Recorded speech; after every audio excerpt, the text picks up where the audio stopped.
The mop moved slowly across the metal floor, leaving a wet trail that caught the light from the massive windows. Outside those windows, stars stretched across the blackness of space like scattered diamonds. But Daniel Carter did not look at the stars. He kept his eyes down and his hands busy. Nexus 7 was one of the largest trade stations in the galaxy. Thousands of aliens from dozens of species walked through its corridors every day. They came to buy, to sell, to make deals, and to argue about politics. Daniel had worked here for 3 years, and in all that time, almost nobody had learned his name. He was just the janitor. The human with the mop. A group of Varaxian merchants walked past him, their tall blue bodies covered in expensive robes. One of them stepped directly into the wet area Daniel had just cleaned. The alien looked down at his wet foot, then looked at Daniel with disgust. "Watch where you clean, human," the Varaxian said. "Some of us have important business." Daniel nodded. "Sorry about that. I will be more careful." The Varaxian made a sound of annoyance and walked away with his friends. Daniel heard them laughing as they turned the corner. He did not react. He simply dipped his mop back into the bucket and continued working. This was his life now, and he had chosen it. Humans were newcomers to the galactic community. They had only made contact with alien species about 40 years ago, and most aliens still saw them as primitive and unimportant. Good for simple labor. Good for nothing else. Daniel had heard every joke and insult there was.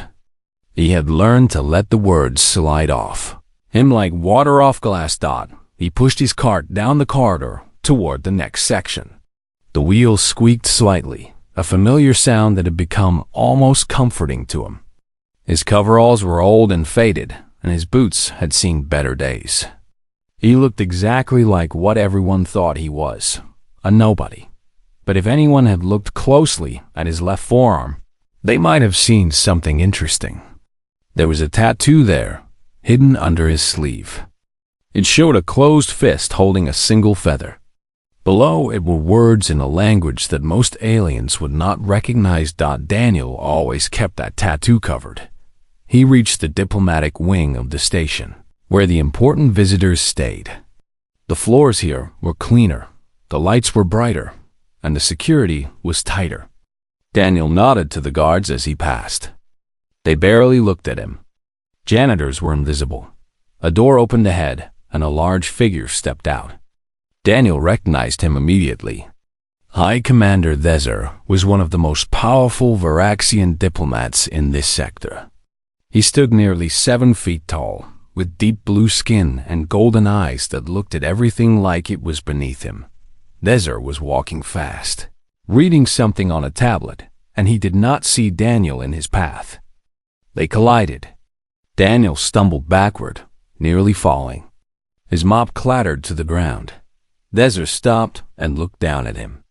For a moment their eyes met. "You should watch where you stand, human," Thezer said. His voice was cold. "Next time, move faster." He did not wait for a response. He simply walked away, his long robes flowing behind him. Daniel picked up his mop. His hands were steady. His face showed nothing. He had learned long ago how to keep his emotions hidden. It was a skill that had kept him alive more times than he could count. He finished cleaning the diplomatic wing and moved on to the commercial district.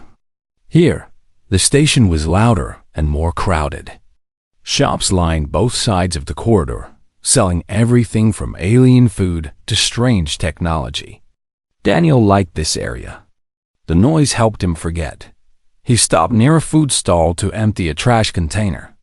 The owner, a small green alien named Grelix, waved at him. "Daniel, you want something to eat? I have fresh bread today." Daniel smiled. Grelix was one of the few people on the station who treated him like a person. "Maybe later." "Thank you, Grelix." "You work too hard," Grelix said. "You need to rest sometimes."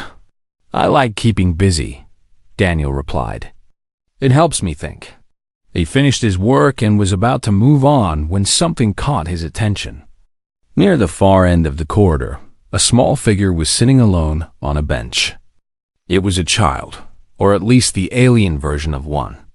A Mallory, with thin arms, large dark eyes, and delicate wings folded against its back. The Mallory were known for being gentle and fragile. This child looked lost and scared. Daniel walked over slowly. He did not want to frighten the little one. "Hey there," he said softly. "Are you okay?" The child looked up at him. "I cannot find my mother. She told me to wait, but she's been gone a long time." Daniel knelt down so he was at the child's level. "What is your name?" "Pip. That is a nice name." "I am Daniel." "Do not worry, Pip. We will find your mother. She probably just got delayed somewhere." Pip's large eyes studied Daniel's face. "You are a human." "Yes, I am. My mother says humans are strange. She says you do not have any special abilities." Daniel laughed softly. "Your mother is right. We are pretty ordinary." Before he could say more, the lights flickered. Then they flickered again. A low alarm began to sound, quiet at first, then louder. Red warning lights started flashing along the corridor walls. Daniel stood up quickly. He knew that alarm. It meant a security breach. The speakers crackled to life. "Attention all personnel. The station is now in lockdown. Armed intruders have entered through docking bay 7. All civilians must shelter in place. This is not a drill." Panic spread through the commercial district like fire. Aliens began running in all directions, shouting and pushing. Shop owners pulled down their metal shutters. Parents grabbed their children. Daniel felt Pip grab his hand. The child was trembling. "Do not leave me," Pip said. "Please." Daniel looked down at the small alien. Then he looked at the chaos around them. The corridors would not be safe. The shelters would be crowded and slow to reach. He needed to find somewhere secure. "Stay close to me," Daniel said. His voice was calm but firm. "I will keep you safe." He picked up Pip and held the child against his chest. Then he started moving, not toward the shelters where everyone else was going, but toward a maintenance door that most people did not even notice. As he walked, something changed in Daniel's eyes. The tiredness faded. The quiet acceptance disappeared. For a moment, he looked like a completely different person. Then the moment passed, and he was just a janitor again, carrying a frightened child through a station under attack. But deep inside, something old was waking up. Something he had tried very hard to bury. The quiet hand was starting to remember. The maintenance corridor was narrow and dark. Pipes ran along the ceiling, carrying water and power to different parts of the station. Most people never came here. That was exactly why Daniel had chosen this path. Pip clung to his neck, small wings pressed flat against the child's back. The little Mallory had stopped crying, but Daniel could feel the trembling in that tiny body. He moved quickly but quietly, his footsteps barely making a sound on the metal floor. They were not alone. Daniel had found 3 other civilians, hiding near the maintenance door. Counselor Vena, a tall Dacian diplomat with silver skin and 4 arms, had been the first to follow him. Behind her came 2 merchants, both from species Daniel did not recognize. They were scared, confused, and looking at him like he was supposed to have answers. "Where are you taking us?" Counselor Vena demanded. Her voice was sharp with fear and authority. "The emergency shelters are in the other direction. The shelters are where the raiders will expect people to go," Daniel said. "These tunnels connect to the security wing. We will be safer there." "And how would a janitor know that?" Vena asked. Daniel did not answer. He just kept moving. They walked for several minutes in tense silence. The alarms were quieter here, muffled by the thick walls. But Daniel could hear something else. Footsteps, heavy boots on metal. coming from somewhere ahead. He stopped and raised his hand. Everyone behind him froze. "What is it?" One of the merchants whispered. "Quiet," Daniel said. He set Pip down gently and moved forward alone. The corridor curved to the left, and the footsteps were getting closer. Daniel pressed himself against the wall and waited. 3 figures came around the corner. They wore black armor and carried plasma rifles. Their faces were hidden behind helmets, but Daniel recognized the symbol on their chest plates. The Keth Syndicate. They were pirates and criminals, known for their brutality. Whatever they wanted on this station, they would kill anyone who got in their way. The lead raider saw Daniel and raised his weapon. "Hey, we got one here." "A human, looks like." The second raider laughed. "A human? That is not even worth the energy cell. Just shoot him and let us move on." Daniel did not run. He did not beg. He simply stood there, watching them approach. "Get on your knees," the lead raider ordered. "Maybe we will make it quick." Daniel knelt down slowly. His eyes never left the raiders. His hands hung loose at his sides. "Please," he said. His voice was soft, almost weak. "I am just a cleaner. I do not want any trouble." The lead raider stepped closer, his weapon pointed at Daniel's head.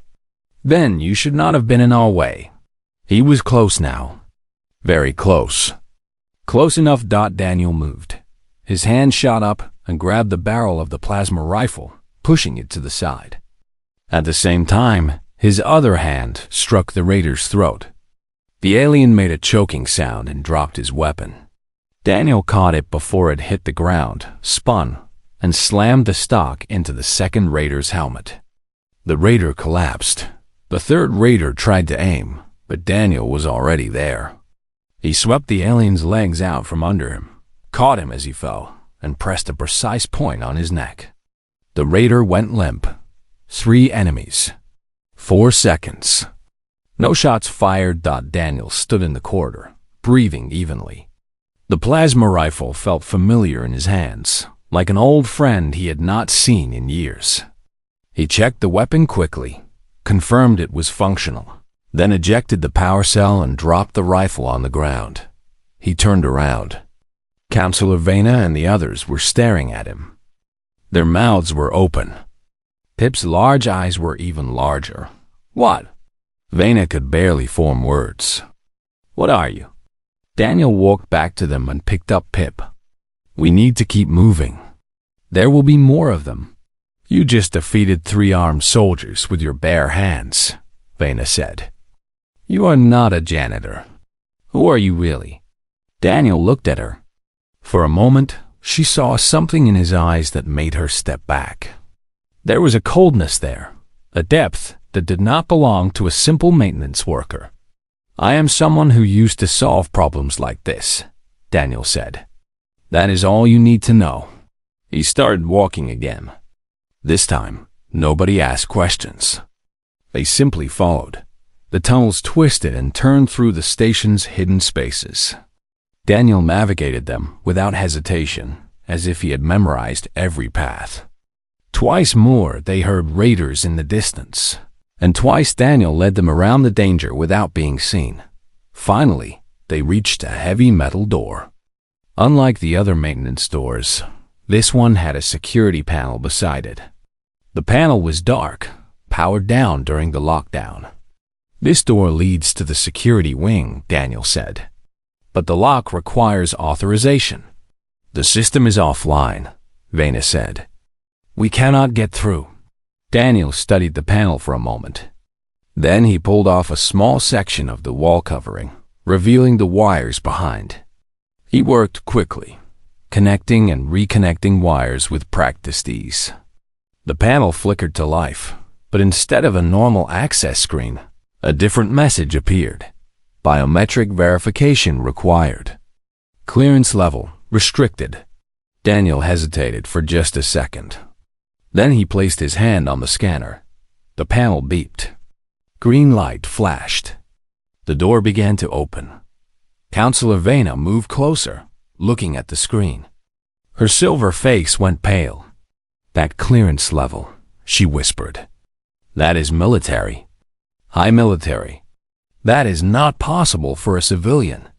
"For a human civilian." Daniel pulled his hand away. "We need to move, now." "No." Vena grabbed his arm. "You will explain this. I have been a diplomat for 60 years. I know what that clearance means. You are not just some former soldier. You are something else entirely." Daniel looked at her hand on his arm, then at her face. "Counselor, right now there are approximately 50 armed raiders on this station. They have taken hostages. They probably have a plan to either steal something valuable or destroy something important. I do not have time to explain my history to you." He gently removed her hand and stepped through the door. "If you want to live, follow me. If you want answers, they will have to wait." Vena stood there for a moment, uncertainty on her face. Then she looked at the unconscious raiders behind them, at the little Mallory child clinging to Daniel's shoulder, and at the dark corridor ahead. She followed. They all did not as they moved deeper into the station. Daniel allowed himself one small thought. He had worked so hard to leave his old life behind. He had buried the man he used to be under 3 years of mopping floors and fixing broken lights. He had almost convinced himself that man was gone forever, but the universe had other plans. Somewhere on this station, innocent people were in danger. Somewhere, the raiders were preparing something terrible. And somewhere deep inside Daniel Carter, the ghost of Lieutenant Commander Carter was opening its eyes. The quiet hand had been sleeping for a long time. Now it was awake. The security wing was chaos-controlled. Officers ran between stations, screens flickered with emergency data, and voices shouted orders across the room. But when Daniel stepped through the door with his group of civilians, everything stopped. A woman in a black uniform turned toward them. She had short brown hair, sharp eyes, and the posture of someone who had spent their life in command. The badge on her chest read, "Commander Alyssa Holt, Station Security Chief." Her eyes found Daniel, and she froze.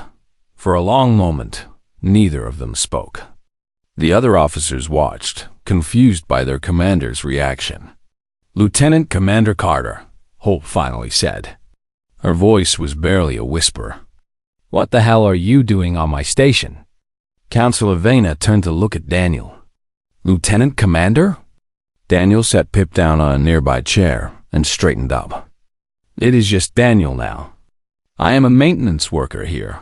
You are a—" Holt stepped closer, studying his face like she could not believe what she was seeing. "I read the reports. You disappeared 4 years ago. Everyone thought you were dead. The whole unit thought you were dead. I wanted it that way," Daniel said. Holt shook her head slowly. "The quiet hand's best operative, mopping floors on a trade station. I would laugh if we were not in the middle of a crisis."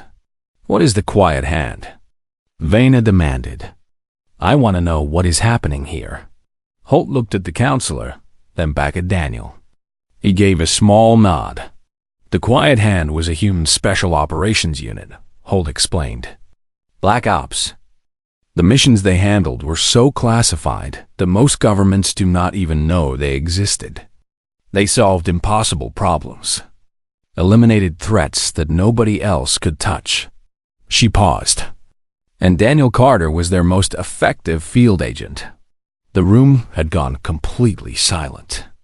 Every officer, every civilian was staring at Daniel, the janitor who cleaned their hallways, the quiet human they had ignored for 3 years. Pip tugged on Daniel's sleeve. "Does that mean you are a hero?" Daniel knelt down to the child's level. "It means I used to do dangerous things. Things I'm not proud of. That is why I stopped." "Why did you stop?" Pip asked. Daniel did not answer. He just patted Pip's head gently and stood up again. Holt had been watching this exchange. Her expression softened slightly. "The mission on Carrick's 4. That is why you left." Daniel's jaw tightened. I do not want to talk about Carax 4. 17 people died that day. Holt continued quietly. Your team walked into a trap. You were the only survivor. I said, I do not want to talk about it. The words came out harder than Daniel intended. The room felt smaller suddenly. The memories he had tried to bury for 4 years were pushing at the edges of his mind. Faces, voices, the sound of screams and gunfire. The smell of smoke. He had led his team into that building. He had made the call. And they had all died because of him. Holt raised her hands. Okay, I understand. But right now, I need you to understand our situation. She led him to a large screen showing a map of the station.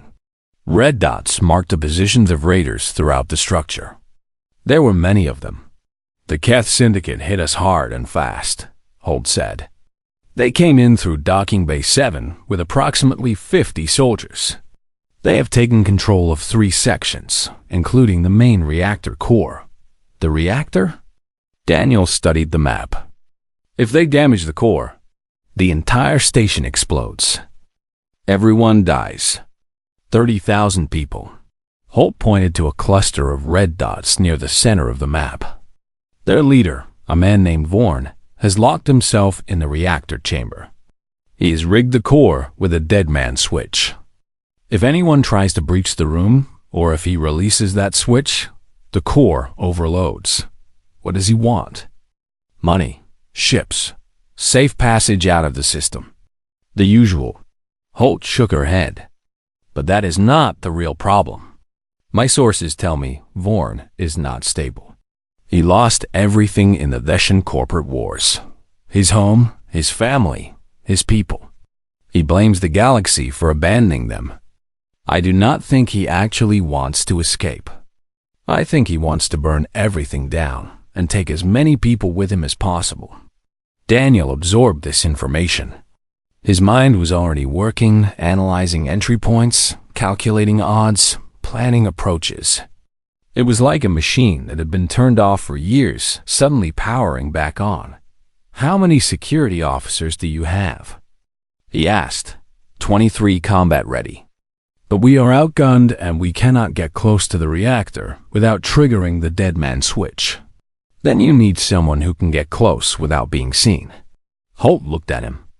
Daniel, I cannot ask you to do this. You left that life behind.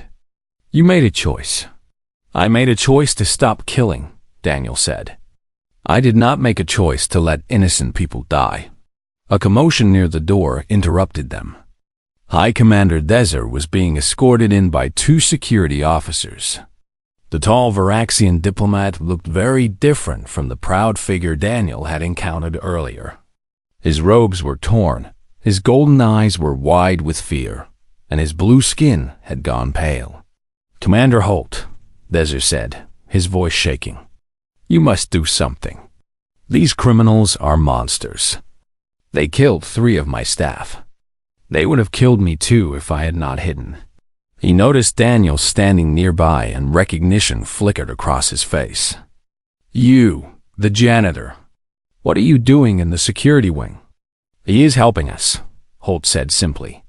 Dezer laughed bitterly. A human janitor is going to help us? We are doomed. Daniel looked at the diplomat. He thought about all the times Dezer had walked past him without a second glance. All the insults, all the casual cruelty. But he pushed those thoughts away. They did not matter now.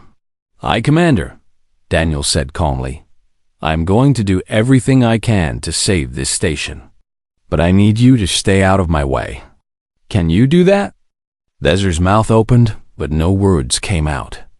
Something in Daniel's voice, something in his eyes, made the Varaxian reconsider whatever he was about to say. Yes, of course. Daniel turned back to Holt. I need weapons, a communication device, and the complete blueprints for the station. I will also need 2 people who can follow orders and stay calm under fire. Holt nodded slowly. I have 2 officers who might work. Ben Russo and Carla Vance. Both solid. Good. Daniel looked at the map one more time, tracing a path with his eyes. Give me 30 minutes. I will get you a clear shot at that reactor chamber. As he turned to go, Pip ran up to him. The little Mallory grabbed his hand with those thin, delicate fingers. You will come back, right? Pip asked. Daniel knelt down. I will do my best. Promise me. Daniel hesitated. He had stopped making promises years ago. Promises got broken. Promises got people killed. But looking into those large, trusting eyes, he found himself saying the words anyway. I promise. He stood up and walked toward the armory. Behind him, Counselor Vena was speaking quietly to Commander Holt. Do you really think he can do this? Holt watched Daniel's retreating back. If anyone can, it is him. I just hope there is enough of the old Daniel left to finish the job. In the armory, Daniel began selecting his equipment. Each weapon he touched brought back memories. Each piece of gear felt like putting on old skin. He had tried so hard to be someone else. Someone peaceful. Someone ordinary. But the galaxy did not care what he wanted. The quiet hand was moving again. The ventilation shaft was tight and dark. Daniel moved through it like a shadow, his body remembering motions his mind had tried to forget. Behind him, Ben Russo and Carla Vance followed as quietly as they could. Russo was a big man with a shaved head and nervous eyes. Vance was smaller, with dark hair pulled back tight and a focused expression. They were good officers. Holt had chosen well, but Daniel could see the fear in them. They had never done anything like this before. Stay close, Daniel whispered. Do exactly what I say when I say it. No questions. No hesitation. They both nodded. Daniel checked his equipment one more time. A compact plasma pistol. 2 stun grenades. A combat knife. A small toolkit for electronic locks. Nothing fancy. The quiet hand had always believed in keeping things simple. They reached a junction in the shaft. Daniel paused, listening. Below them, through the metal grating, he could hear voices. Raiders, at least 4 of them, guarding a corridor that led toward the reactor core. He turned to his team and held up 4 fingers, then pointed down. Russo swallowed hard. Vance gripped her weapon tighter. Daniel removed the grating, silently, and dropped through the opening. He landed behind the first raider and put him down before the alien even knew he was there. The second raider turned at the sound, but Daniel was already moving. A strike to the throat, a knee to the stomach, and the raider collapsed. The third one managed to raise his weapon, but Daniel grabbed the barrel and redirected it, using the raider's own momentum to throw him into the fourth. Both went down. Daniel finished them with precise strikes to their pressure points. 8 seconds. 4 enemies. No alarms. Russo and Vance dropped down from the shaft, staring at the unconscious bodies. That was... Russo could not finish the sentence. That was necessary, Daniel said. Come on. We need to keep moving. They continued down the corridor, past storage rooms and equipment bays. Daniel navigated the station like he had been born there. Every turn, every door, every shortcut was stored in his memory. He had spent 3 years learning this station's secrets while everyone else ignored him. That knowledge was saving lives now. They reached another checkpoint. This one was more heavily defended. 6 raiders spread out across a wide intersection. They had set up portable barriers and were watching all approaches. We cannot take 6, Vance whispered. Not without making noise. Daniel studied the situation. She was right. A direct attack would alert other raiders nearby. They needed another way. He looked up. The ceiling panels. They were removable for maintenance access. He had replaced several of them himself just last month. Wait here, he said. When you hear the distraction, move fast and hit them from behind. What distraction? Russo asked. But Daniel was already gone. Climbing up into the ceiling space above, he moved across the panels carefully, testing each one before putting his weight on it. Below him, the raiders continued their patrol, unaware of the shadow passing over their heads. Daniel found what he was looking for: a power junction box. He opened it quietly and studied the wires inside. With a few adjustments, he could create a small overload in the lighting system. Nothing dangerous, just a sudden blackout followed by emergency lights. He made the adjustment and counted to 3. The lights went out. The raiders shouted in confusion. Emergency red lights flickered on, casting strange shadows everywhere. In that moment of chaos, Daniel dropped down among them. He moved through the darkness like it was his natural home. Each strike was precise. Each movement was efficient. The raiders could not see him, could not track him. They fired their weapons wildly, hitting nothing but walls and each other. By the time the main lights came back on, all 6 raiders were on the ground. Daniel stood in the center of them, breathing steadily. Russo and Vance ran up, their weapons ready but unnecessary. "How did you?" Vance stared at the scene. "That should have been impossible." "The quiet hand trained for impossible," Daniel said. "Now we need to move faster. They will know something is wrong soon." They pushed deeper into the station. The closer they got to the reactor core, the more raiders they encountered. Daniel took down most of them himself, moving with a speed and precision that his teammates could barely follow. But he always made sure Russo and Vance were protected. He never let them take unnecessary risks. They found more civilians along the way, station workers who had been hiding. Daniel sent them back toward the security wing with directions, always stopping to make sure they understood the safe path. "You did not have to do that," Russo said after the 3rd group. "We are wasting time." "Those people are scared," Daniel replied. "Scared people make mistakes. If we leave them here, they might get caught or killed. Taking 30 seconds to help them is worth more than those 30 seconds cost us." Russo looked like he wanted to argue, but he said nothing. They were approaching the reactor section when they heard a sound ahead. Someone crying. A young voice. Daniel raised his hand, signaling a stop. He moved forward alone, around a corner, and found a small figure huddled against the wall. A young Keth, barely more than a teenager by the look of him. He wore the raider uniform, but his helmet was off, and his weapon lay on the ground beside him. His hands were shaking as he cried. Daniel approached slowly, his weapon ready. The young raider looked up and flinched. "Please," the boy said. "Please do not kill me. I did not want to do this. They made me. They said they would kill my family if I did not fight." Daniel studied the young face. He saw fear there, desperation, a child forced into a war he did not understand. Something in Daniel's chest tightened. "What is your name?" he asked. "Keel. My name is Keel. Keel, I need you to listen carefully. I am not going to hurt you, but you need to hide somewhere safe until this is over. Can you do that?" Keel nodded rapidly, tears streaming down his face. Daniel pointed to a maintenance closet nearby. "Go in there.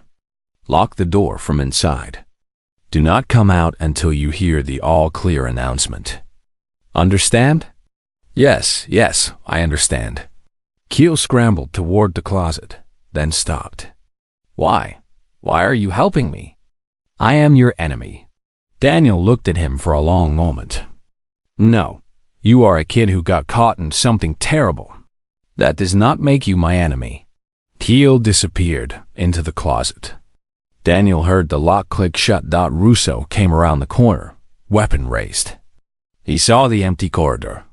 "Where is the hostel?" "There was no hostel," Daniel said. "Just a scared kid. Let us keep moving." Vance appeared beside Russo. "Sir, you let him go? He could warn the others." "He will not." "How do you know?" Daniel started walking again. "Because I have seen that look before. That boy is done fighting. They continued in silence. But Daniel could feel his teammates watching him differently now. They had expected a cold killer, a machine built for combat. Instead, they were seeing something else. The quiet hand had always been about efficiency. But efficiency did not mean cruelty. It did not mean killing when killing was not needed. Daniel had forgotten that. For a while after HFY War, he had thought his mercy was a weakness. He had thought his compassion had gotten his team killed. But maybe he had been wrong about that too. They reached the final corridor leading to the reactor chamber. Ahead, through a reinforced glass window, Daniel could see the massive core pulsing with energy. And standing before it, surrounded by 10 heavily armed soldiers, was a large alien in black armor. VORN. The syndicate leader held a small device in his hand. The dead man's switch. One twitch of his finger, and everyone on the station would die. "One more step, humans," Warren called out. His voice carried through the corridor speakers. "And we all burn together." Daniel stopped. He looked at the soldiers, at the switch, at the desperation in Warren's eyes. This was the moment. Everything had led to this. He took a deep breath and stepped forward alone. The reactor chamber hummed with energy. Blue light pulsed from the massive core, casting strange shadows across the walls. Daniel walked forward slowly, his hands raised, showing he meant no immediate threat. Vorn watched him approach.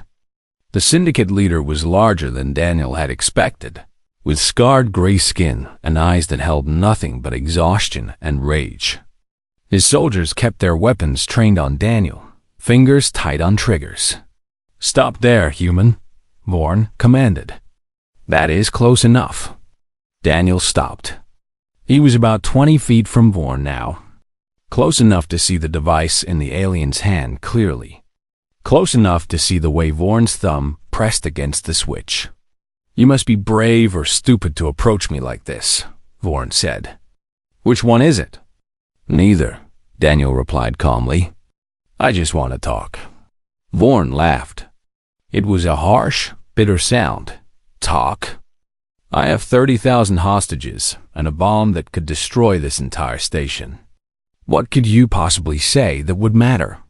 I could ask you why." The laughter stopped. Vorn's eyes narrowed. "Why what? Why this?" Daniel gestured at the soldiers, the reactor, the chaos. "You could have raided cargo ships. You could have hit corporate targets. But instead, you came here. A civilian station. Families, children. Why? Because I wanted to make them notice," Warren said. His voice was quieter now. "For years, my people begged for help. We were caught between two corporate armies, and nobody cared. The Leshens used our planet as a battlefield. The collective stripped our resources, and the galaxy looked away." Daniel nodded slowly. "The Karish system. I heard about what happened there. You heard about it." Vorn's grip tightened on the switch. "But you did not see it. You did not watch your children die because there was no medicine left. You did not hold your wife as she bled out in a bombed hospital. I lost everything, human, everything. So you want revenge. I want them to feel what I felt." Vorn's voice cracked. "I want them to know what it means to be helpless, to be ignored, to die while the rest of the galaxy does nothing." Daniel was silent for a moment. Behind him, he could sense Russo and Vance watching through the window. Throughout the station, he knew cameras were transmitting this confrontation. Counselor Vena, High Commander Dezer, thousands of civilians all watching. "I understand," Daniel finally said. Vorn scoffed. "You understand nothing. I understand loss." Daniel's voice was steady. 4 years ago, I led a team into a building on a planet called HFY War. There were 17 of us. Good people, friends, family, in every way that mattered. We walked into a trap, and I was the only one who walked out. The soldiers around Vorn shifted uncomfortably. Even Vorn seemed caught off guard by the admission. For a long time after that, Daniel continued, I wanted to die. I wanted to hurt the people responsible. I wanted to burn everything down, just like you do now. I thought that was the only way to make the pain stop. And what stopped you? I realized something. Daniel lowered his hands slowly. Dying does not bring them back. Revenge does not fill the hole they left behind. All it does is create more people like me. More people like you. More broken souls looking for someone to blame. Vorn's jaw tightened. Pretty words. But words do not change what was done to my people. No, they do not. Daniel took one step closer. Vorn's soldiers raised their weapons higher, but Daniel kept his voice calm. Nothing can change what happened. Nothing can bring back your family or heal your world. But killing 30,000 innocent people will not hurt the corporations that destroyed you. They do not care about this station. They do not care about these people. They will write off the losses and move on. The only ones who will suffer are the families here. Then what would you have me do? Vorn shouted. The pain in his voice filled the chamber. What am I supposed to do? Surrender? Go to prison? Rot away while the people who murdered my world live in luxury? No. Daniel took another step. I would have you live. Vorn blinked. What? Living is revenge. Surviving is revenge. Daniel's eyes locked with Vorn's. You have a story that the galaxy needs to hear. You have evidence of corporate crimes. You have names, dates, documents. I know you do, because a man like you would never start a mission like this without proof to justify it. Vorn said nothing, but something flickered in his eyes. A spark of something other than rage. Surrender today, Daniel said, and I will personally make sure your story gets told. Not through violence. Not through death. Through the truth. Let the galaxy see what was done to your people. Let them judge the corporations that abandoned you. That is a legacy worth leaving. That is revenge worth having. You cannot promise that, Vorn whispered. You are just a human. A janitor. Daniel smiled slightly. I am a janitor who used to be very good at making things happen. And I have friends in interesting places. Give me a chance to prove it. The chamber was silent. The core hummed. The soldiers waited. Vorn looked at the switch in his hand. His thumb trembled against the button. If I let go of this, he said slowly, your people will kill me. Not if I stand between you and them. Daniel stepped forward until he was directly in front of Vorn. I give you my word. Surrender, and you will live long enough to tell your story. One of Vorn's soldiers suddenly broke ranks. Sir, do not listen to him. He is trying to trick you. The soldier raised his weapon toward Daniel. Daniel moved instantly, his hand shooting out to grab the barrel and redirect it away. In the same motion, he twisted the weapon free and threw it aside. The soldier stumbled back. Daniel stood there, unarmed, still facing Vorn. He had not even looked away during the entire exchange. I am not here to trick you, Daniel said quietly. I am here to offer you a choice.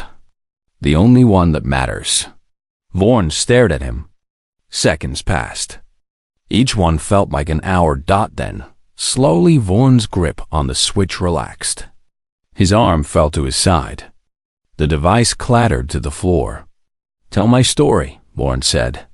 His voice was empty now. Hollow. Promise me. I promise. Vorn dropped to his knees.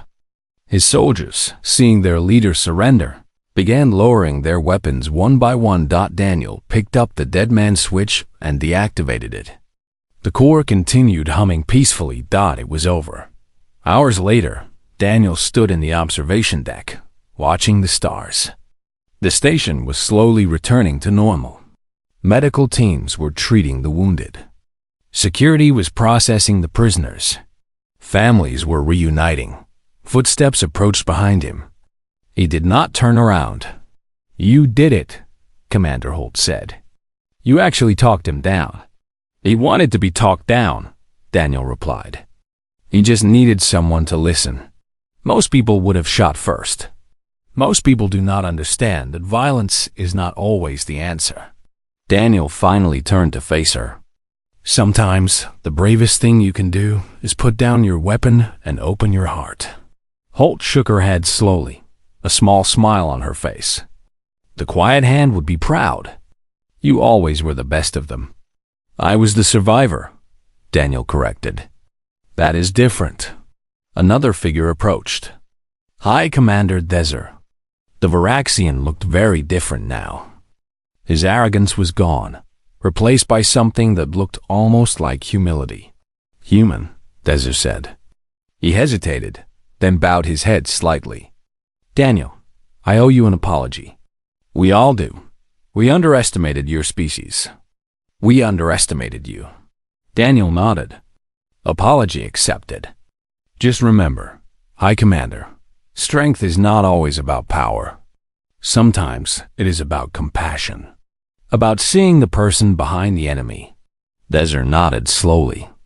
"I will remember." He walked away. As he did, a small figure came running across the deck. "Daniel!" Pip called out. The Mallory child leaped into his arms, those delicate wings fluttering with joy. "You came back. You kept your promise." Daniel smiled, a real smile that reached his eyes. "I told you I would." Pip's mother was close behind, a tall Mallory woman with tears in her eyes. She embraced Daniel warmly. "Thank you," she whispered. "Thank you for protecting my child." "It was my honor," Daniel said. Commander Holt watched this scene with a thoughtful expression. "So, what will you do now? The quiet hand could use you. The galaxy could use someone like you." Daniel set Pip down gently. He looked around the observation deck, at the aliens who now nodded to him with respect, at the stars beyond the window. "I think I will stay here," he said. "Keep doing what I've been doing. Mopping floors? Fixing things." Daniel smiled again. "Machines, systems, people, whatever needs fixing." He walked toward the exit, pausing to collect his maintenance card from where he had left it hours ago. The mop was still there, leaning against the handle. "Daniel," Holt called after him. He turned. "That true power everyone talks about," she said. "The thing that made you defeat 50 raiders and talk down a man who wanted to destroy a station. What is it really?" Daniel thought for a moment. "It is not strength or speed or training. It is the ability to see the good in people, even when they cannot see it themselves. To fight for something worth protecting. To choose hope when everything else says to give up." He shrugged. "That is not just human power. That is the power anyone can have, if they choose to use it." He picked up his mop and walked away, his footsteps echoing softly down the corridor. Behind him, the stars continued their eternal dance. And somewhere on the station, a young Keth named Keel emerged from a closet, ready to start a new life.